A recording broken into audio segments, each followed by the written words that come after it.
All right, here we are in the city of Petersburg, and there are so many historic buildings. On another video, Will Green said, I wish we had all day so you could take a tour here and really come to understand it. But, you got to stop at certain ones when you come. And this one, I think, might tug on some of you. It's a substantial structure here, but it's really what happened there on what is really a regular old porch. But something happened to happen there. So important it is that our friends at Civil War Trails came and even put up a sign here for it. Civil War Trails, there's always something cool to see and do along the trail. Now let's bring on Will Green to talk about this place. Thanks, Gary. We're standing in front of the Thomas Wallace House. This house was built about 1855. Thomas Wallace was a businessman, something of a politician. Apparently he was not all that extremely well respected because someone wrote that he was steady, reliable, learned in his profession, and did good work, but placed by fortune beyond the necessity of work, like many other men under similar circumstances, did not achieve the high result of which he was capable. He also ran to represent Petersburg in the state secession convention as a pro-secession candidate, but was defeated by the pro-union or the conditional union candidate. He was a Whig. He had been a Whig politician and had actually known Abraham Lincoln in the days before the Civil War because they were both Whig politicians.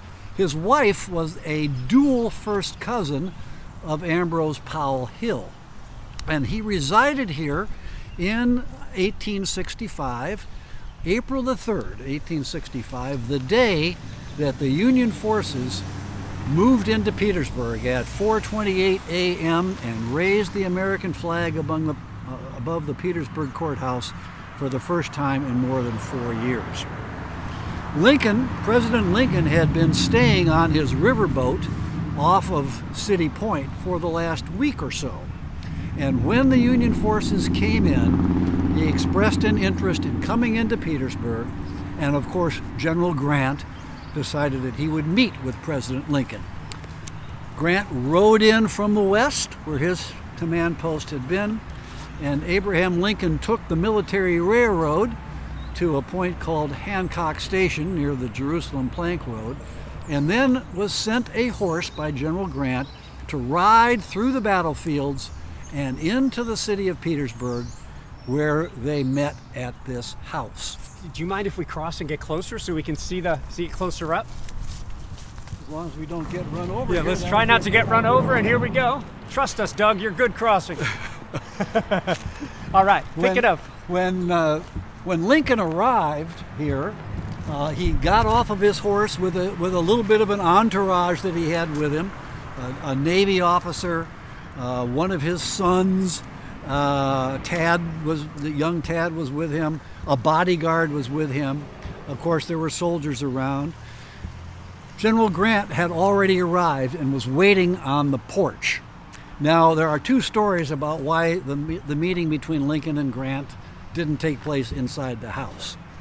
One of them was that Grant insisted on smoking a cigar, and Thomas Wallace and his wife didn't want the cigar to come into the house. I think that's probably apocryphal. The other explanation, which makes more sense to me, is that they were being respectful to Mrs. Wallace, whose cousin, A.P. Hill, had been killed the day before, and they didn't want to intrude on her mourning. But at any rate, Grant was sitting smoking his cigar on the porch here at the Wallace house. Lincoln dismounts, walks across the street, almost bounds through the fence here, and shakes Grant's hand with great enthusiasm, saying something to the effect, "General Grant, I always thought you had something like this in mind." They sat on this porch for about 90 minutes. No one has really recorded the exact nature of their conversation. One can assume they discussed what would happen once General Lee surrendered and the reconstruction process would begin.